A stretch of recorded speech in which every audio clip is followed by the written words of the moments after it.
Alright, it's CPU versus JackO. Round of 32. Catalina is going to be the map. And we have CPU spawning at the 1 o'clock position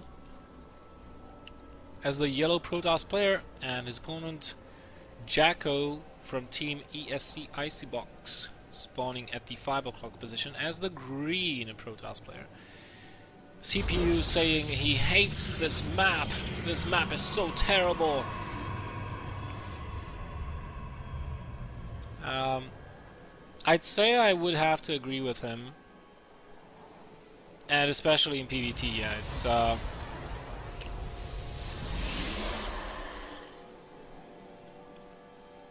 the Protoss player is at a slight disadvantage on this map versus Terrans, to be sure.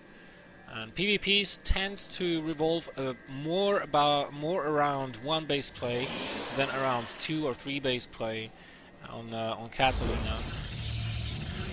13 gate, so nothing fishy going on for neither player. I don't know why, but for some reason I was expecting at least one of these players to go with something like an 11 gate, but that didn't happen. And yeah, looks like it's going to be a double gas opener for JackO and CPU both. So again, nothing too fishy. We'll have to see how quickly each of these players saturate their gases after they get their cybernetics core. Pretty much the go-to route, at least a couple of weeks back for the Protoss players, was saturate with 4 or 3 probes, and then once you put down your cybernetics core, saturate 100%, get 1 stalker and mothership core, and immediately move into the tech of your choice. Looks like CPU has done just that, saturating immediately with only 11 probes on the minerals. JackO following suit, so both players' gas counts will be very similar. CPU having slightly more, so maybe he'll just skip the stalker altogether, or maybe just skip the mothership core since it's more expensive, and get out a tech building. Let's take a look. Warp gate on the way, and CPU really does have an abundance of gas, so he could go. Oh, there we go. A Stargate, and JackO is going to see it. He's going to see the Stargate. Was he looking though? If he saw the Stargate, he knows that he's going to be just fine. He adds on a Stargate of his own. Oh, this could be a very funny game. I mean, if both of them open Stargate, the guy that does not build a Phoenix will pretty much be taking the weaker role in this matchup. So let's see, CPU, what's it gonna be? Oh, CPU going forward with the Oracle. JackO, if he was looking, he did see the Stargate. He should bust out a Phoenix instead. And there we go, a Phoenix. So JackO definitely getting the better end of the build order here for the time being. That Oracle, that Oracle will never escape. If the Phoenix can get at least 1 shot onto the Oracle before it turns around and then keeps on following it. Ooh, this is interesting, however. Transition into a Twilight Council. We have a second gate over here. The Phoenix. JackO is setting up a trap. Is he going to get the Oracle? He'll probably get it.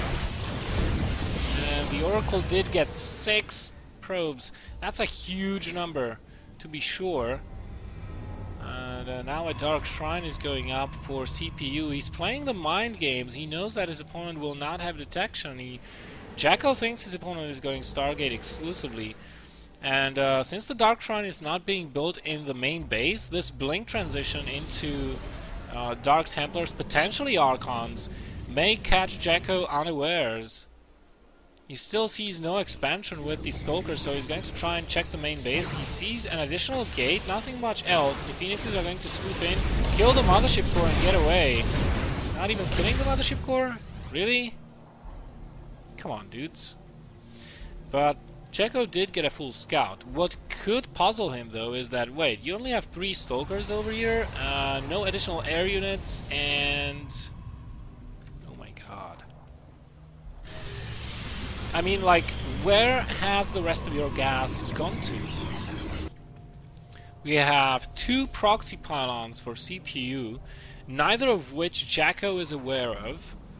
He's going to try and send those Phoenixes on a scouting pattern. He's going to probably... yeah, he does see the 1 pylon.